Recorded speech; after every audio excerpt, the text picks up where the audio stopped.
Hey everybody, today I'm sharing a little book haul with you guys. We went to the used bookstore today. Every couple months I like to go into my bookshelf and pick some books that I really didn't like, that I read that I was just like, not my favorite.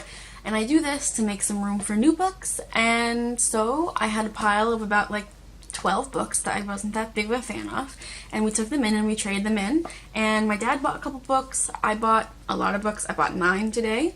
So I thought I would just share with you guys, since that's my cat meowing, since you guys seem to like my January bookshelf video, I figured I would do a little haul video as well. So the first book I got was Lord of the Flies by William Golding. It's in this edition. This is obviously a classic book. I mean, almost everybody's read this book. I've never read it personally, so I've always been really eager to read it. And whenever I go to the used bookstore, I've never found this, and the editions that are out now in the regular bookstore, I'm just not the biggest fan of. So when I saw this, I was like, I'm gonna get that. It was $1.75, which is super cheap. The only issue is, even though the binding on the actual back of the book is in superb condition, inside the book the glue has gotten really stiff, and sometimes with old books that happens and they kind of break apart. So I'm gonna have to tape it, just so that when I read it, it doesn't fall apart and I can keep it looking pretty good. So yeah, Lord of the Flies. Next I got The Phantom of the Opera by Gaston Leroux. This is one of my brother's favorite stories. He loved the movie and he loved the play.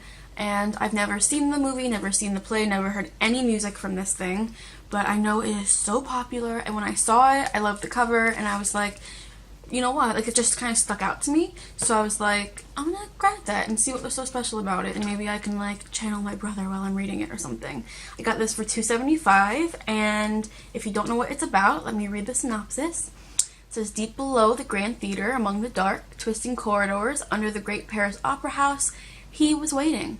Those who dared seek him out or refuse his demands died screaming, turned mad with their last breath by the hideous creature called the Phantom of the Opera. But the time was coming when he would climb from the subterranean tunnels and secret rooms to take what he desired. The beautiful singer Christine Day. Don't know how to pronounce it. There was nowhere she could hide, nowhere she could run, that he would not find her. This monster, whose awesome powers made men helpless in his grasp and made women surrender to his chilling requests. Now Christine trembled as his voice moved ever closer, calling to her, reminding all that if she resisted, a reign of terror and blood would begin by a phantom obsessed by the macabre passions of murder and love. So, I'm excited to read this. Next, I got The Case of Charles Dexter Ward by H.P. Lovecraft. Now, whoever had this taped it up, as you can see, so that's what I'm going to be doing with Lord of the Flies. Although, inside, I'm not really sure why they did it. Maybe they did it to preserve it because it is an older book, because the inside is perfectly fine, the binding is no issue whatsoever. But I've never read H.P. Lovecraft, and I've always wanted to, and to be honest, this was the only book by him there. So I was like, I'm gonna pick it up. I got this for $3.50, so I guess that kind of means at the used bookstore these are kind of rare, the H.P. Lovecraft books. They must go really quickly because for such a small book, almost $4 is quite a lot. But let me read you what it's about. Incantations of black magic unearthed unspeakable horrors in a quiet town near Providence, Rhode Island. Evil spirits whose memory lived on in half-understood legends and vile superstitions lurked in underground caverns, waiting to be unleashed. Driven by the spirit of his dead ancestor, a master of the black arts, Ward delved into his forbidden past and resurrected the darkest evil from beyond the grave, a supernatural force so gruesomely relentless that it twists genius to madness and kills without offering the mercy of death. So, I'm really excited to read this. I saw it and I was like, oh, it's H.P. Lovecraft. But when I read the description, I was like, this is going to be a book I'm really into. And it's short, it's little. It's 130 pages or something, so yeah. I almost dropped it. Next is Beyond the Veil of Stars by Robert Reed. Now, when I saw this, I was first drawn to it by the binding, because this is all you see. It's like a bookstore, they're just kind of sat like this. And I looked at it and I was like, that's a really pretty periwinkle color. I'm not even gonna lie, the cover sold me on this. So, when I picked it up, I looked at this cover, and it looks like a Ray Bradbury cover. It looks like the Martian Chronicles, Illustrated Man, the old editions of the Ray Bradbury famous novels. and I was like, this might be something I really, really like. So when I read the description, I was like, oh, this might be really, really cool, actually. And I've never read anything by Robert Reed, and to be honest, I'm not very familiar with him as an author, so I thought this could be a really, really interesting opportunity to find some new author that I like. I got this for $2.50. This says that it is Veil of Stars #1, so this must be a series. This was originally published in 1994, so not too old, so that's interesting, because I thought it looked a little bit older, but I'm totally cool with that. So this is the synopsis. Cornell Novak spent most of his youth traversing the American heartland with his father, a fanatical, self-appointed UFO researcher who investigated strange sightings and odd manifestations. His young life abruptly changes one day when the sky suddenly vanishes to be replaced by a distorted mirror image of the Earth. But even as the change makes his father a celebrity, a gulf opens between them, leaving Cornell feeling alone and betrayed. Years later, Cornell joins a secret government project and learns about portals to alien worlds through which humans emerge as aliens. Cornell crosses a portal with Portia, a beautiful and charismatic companion with whom he embarks upon a bizarre odyssey. When he finally returns to Earth, Cornell realizes that his greatest challenge is yet to come as he faces secrets more shattering than any of his encounters on the other side. So I am really, really excited to read this, and I'm really happy that I actually just kind of stumbled upon this book because it seems like it could be really, really interesting. So next, I got Stephen King's Just After Sunset. Whenever I go, I look for the Stephen King novels, which is like a huge section, and as you guys know, or at least a lot of you guys know, I have a massive collection of Stephen King novels. I don't have all of them, obviously. There's like a million. Not literally, but like definitely over like, God, hundreds. So I usually just pick up whatever one I don't have. Like I'll go and I'll look, and whatever Stephen King novels that are there that I don't have, I'll just pick them up if they're an edition that I like. I only picked this up not because I like the edition, but because I have another novel that I actually bought from the bookstore that is in like a similar edition to this, the same kind of size, and like it's red, but it's I think it's No Stars, Full Dark, I think it was.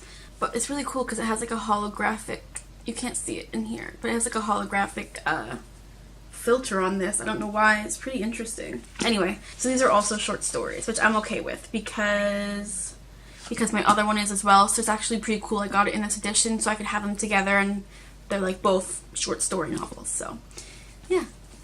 Stephen King, always. So my next novel, which, similar to Stephen King, there are a few authors that I will go to the used bookstore and seek out.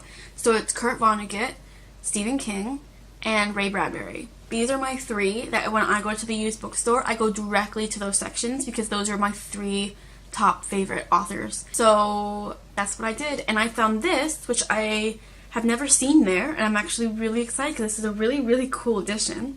It's called Death is a Lonely Business, and this is really pretty, this edition. Really pretty. So this says, death is everywhere on the old Venice Pier, once Hollywood's playground.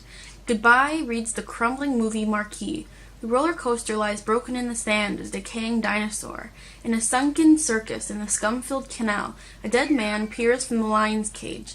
Another body turns up at a local flop house. While others view these deaths as merely a symptom of a dying town, a crusty detective and a young writer suspect murder and come to stalk a killer as elusive as the fog enveloping the waterfront, as insubstantial as a voice in the night whispering, "Death is a lonely business." So, I am a huge fan of like murder mysteries, things like that, and I never even heard of this novel by Ray Bradbury. That's my cat, he's trying to get in. Be quiet. I've never even heard of this novel by Ray Bradbury, so, and I'm like a huge Ray Bradbury fan, so maybe I just missed it, I don't know, you know, sometimes that stuff happens. But when I saw this, I was like, this is my novel. Like, this is it. This is my novel. Like, a murder mystery written by Ray Bradbury. Like, that is literal perfection to my ears. So I am so excited to read this, and I might even read it next after I finish the book I'm reading right now. But yeah, I got this for $5.95, which is pretty pricey, but look at this thing. Like, I couldn't put this down. I knew without a doubt I was going to get this. So next are actually two poetry books. So the first one I got was Pablo Neruda, The Captain's Verses. Now, I remember being in 7th grade, being in Spanish class, and we had to pick like a Spanish celebrity, like influential person. And I remember my mom and I choosing Pablo Neruda, and we made like a little book, like a poetry book, and that was my project. And I remember the teacher at the time was like, do you mind if I keep this? I really love it. I'll put it on display. So I'm not sure if it's still there. I mean, that was like, oh my god, years and years ago. But I love Pablo Neruda for that reason. Thank you to my mom who introduced me to him. And I've always wanted a poetry novel by him. Not novel, but like a poetry collection of him. But I've never been able to find one, or in the regular store. They're really expensive. So I saw that they had this one, so I picked it up. It is the Captain's Verses. Looks like this. Beautiful poetry, as always, Pablo Neruda. I bought this for $4.75, which I'm really happy with. Now this is an edition I really like because, and I'm currently reading a poetry book right now that has the same thing, where it's the duo language. It's like the bilingual version, where on one side it's the original Spanish version, and then on the right is the English translation, which I actually really like. There's some kind of beauty to the original language that was written in, so even if I can't read that original language, it's just like the beauty of it. I don't know, I love it. So I'm really happy actually that this edition has that. And yeah, so these are love poems by Pablo Neruda. Next is a very large poetry book by Coleman Barks. That was the translator, but this is actually poetry by Rumi, who I'm a huge fan of. I read a ton of their stuff online, but I've never had a collection, like an actual book of their writings. So I'm actually so excited to have this. This poetry is some of the most beautiful poetry like I've ever read. And it is so, like, so much happiness reading it. Oh, I love it. So I got this. This was pricey, $5.95. Poetry books are so expensive. But yeah, so I got this. I'm really excited. Maybe I can pick a short one to read real quick. I'm going to read you one of these poems, really short, and you'll see why I love Rumi so much. A craftsman pulled a reed from the reed bed, cut holes in it, and called it a human being. Since then, it's been wailing a tender agony of parting, never mentioning the skill that gave it life as a flute. Pretty profound, and I'm really excited for this. And then the last book I got. If you have seen my January bookshelf, you know that I read War of the Worlds by H.G. Wells, and I was in love like that. His writing is beautiful, so I saw this, and I paid a lot of money for this, I'm not even gonna lie. This is Kipps by H.G. Wells. It is one of the most beautiful editions of any book I've seen, and I paid $7.95 for this. Really pricey, and I don't even know what this book is about. I have no idea, actually, and I don't even know where the synopsis is. Like, this could be about shoveling snow, and I would still read it. Oh, it's the character's name. Okay, so the character's name is Kipps. So this is the edition. It is gorgeous, like, beautiful. I've never seen an edition like this before, and I love it. And I saw it was H.G. Wells, and I was like, that please. So I picked this up as well. It's really nice. This must have been a library version, though, because it has like a library mark on it. I think, like a code or something. It has one of like the paper wraps, which is why they put the plastic over it to like protect it at the library. I think it was. I've actually gotten an edition like this before. I can't remember which book it was. It may have been I Sing the Body Electric by Bradbury. Let me know. Did you like this haul? I really had a lot of fun filming it. I love books. I love talking about books. So let me know how you feel about these hauls. Let me know, because I can film another one if I buy more books in the coming months. So yeah, let me know. Have you bought any books this month? Again, I will put my Goodreads link in the description if you would like to add me or follow me. I love seeing other people's Goodreads. It makes me so happy, and it like inspires me to read, and it lets me find books I never would have found before. So yeah, love you guys. I'll see you in the next video. Bye guys.